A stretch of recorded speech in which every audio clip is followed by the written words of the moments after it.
A Lakeland man who burned his wife alive avoids the death penalty. In court today, Joshua Kimbrough asked his wife's family for forgiveness.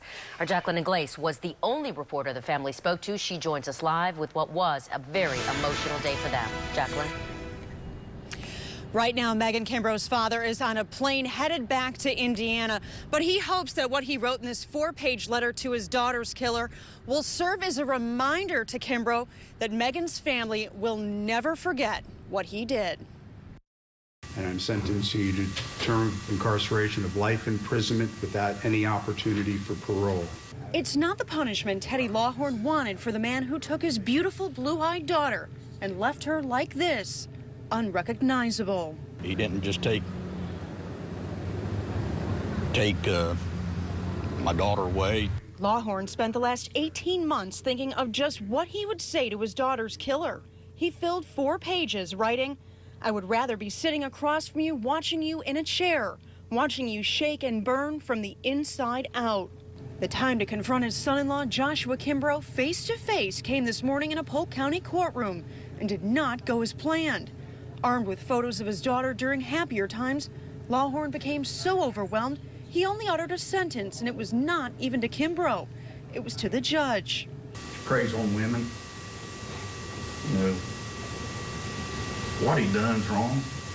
He shouldn't live. On August 3rd, 2012, Kimbrough doused Megan in gasoline, lit her on fire, and tried barricading her inside their Lakeland home. Burned over 90% of her body, Lawhorn sat in the hospital room alongside his daughter's bandaged body. 99 days later, Megan died. He's just a coward, that's all I know. Unlike his wife, Kimbrough will escape death. He accepted a plea deal and will spend the rest of his life in prison. When Megan's father walked out of court, he handed me this picture of her. Megan is survived by her 2 little boys. He has a message tonight for other women who may be suffering from domestic violence. He says he wants you to take a look at his daughter's story, learn from it, and reach out for help before it's too late.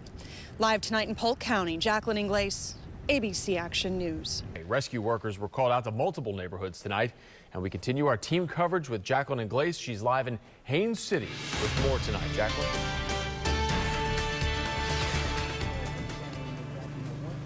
Well, go ahead and take a look behind me. You can see the mark this storm left on the exterior of these mobile homes.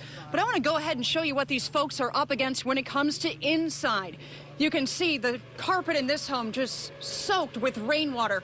The roof on this home just put back on within the last 90 minutes, giving this family hope that at least some of their furniture will dry out overnight.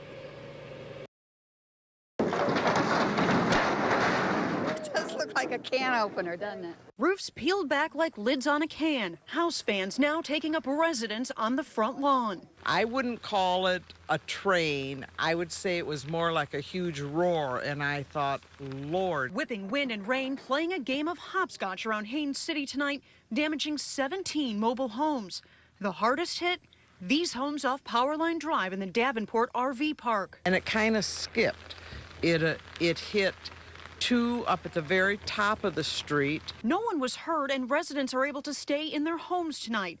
But that won't be easy when the inside of your house has become the outside. No rain's come in yet, but you can see outside from inside. Back out live now, I want to show you this pile of debris. This is what some residents are sifting through tonight, trying to find pieces of their home. Now, fire crews told me that they cannot fully assess the damage out here until daylight. For now, we're live in Haines City. Jacqueline Ingles, ABC Action News. The watercolor is kind of a new age spin on things, and that's what I wanted, like something different. Marcus Lund is among just a handful of tattoo artists across the world who has the talent to create watercolor tattoos. And he's putting what you would see on a painter's canvas onto people's bodies right here in Ybor. All of us that are involved in it are all painters. We're all professional artists. We've all studied it. Tess Martinez is from New York and sought Lund out. She's inking her entire arm with a surreal scene, an octopus eating an elephant. He was the guy. Lund can do anything from a Hello Kitty tattoo to the more abstract, inking images on the skin that appear transparent, the colors suspended.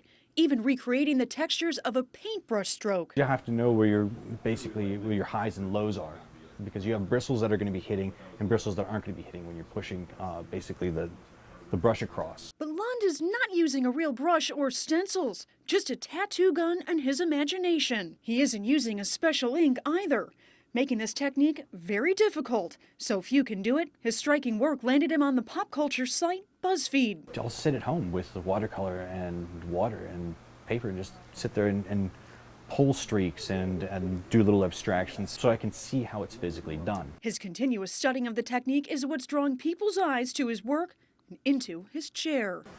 I'm glad that Marcus is doing it. In Ybor, Jacqueline Ingles, ABC Action News.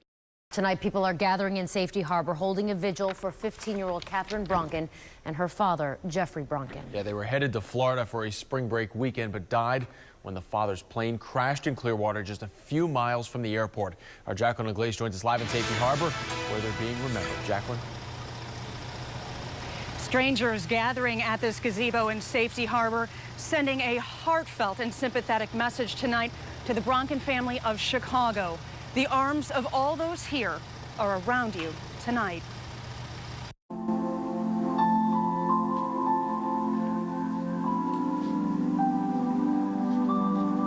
We want the people who are victims of the crash in our neighboring town to know that we care about them, and this is a community that cares. I thought that it was very tragic what happened, and I think that it's best that I come and honor the families. We want to lend our hearts out to them and know that we're here for them. One moment of silence for Jeffrey and Katie. Oh, it's just a terribly sad day. This can happen to anybody, anywhere. I think that the mom, the family, the friends will really be touched that a community like this got together to do something like this, because they are so far away. Just want to fill it with color. All of our hearts together as a community, we're able to build one big heart just for them. It must be great for the families to feel that other people care.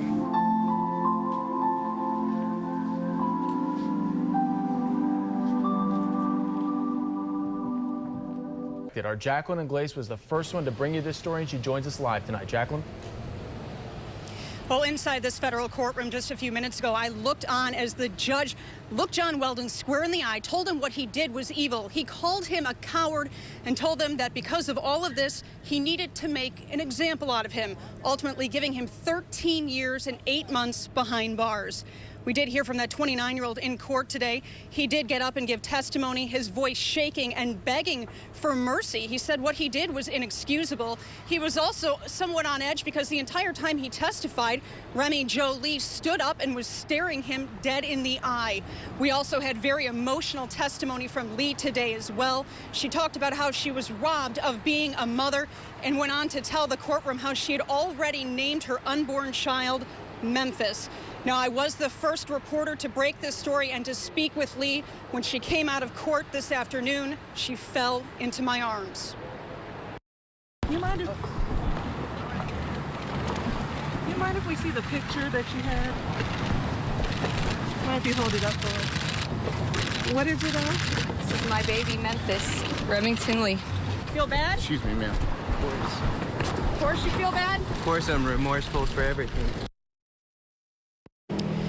Now you can see I asked John Weldon a question as he left court. That is the first time he has ever answered reporters during the entirety of this case. Now, when the when this sentence was read, his father put his head down and cried. There were some members of his family who were hysterical. And the judge went on to tell him that justice is finally here, and he's ordering Weldon to turn himself into federal marshals Wednesday morning. We're live in downtown Tampa. Jacqueline Ingles, ABC Action News.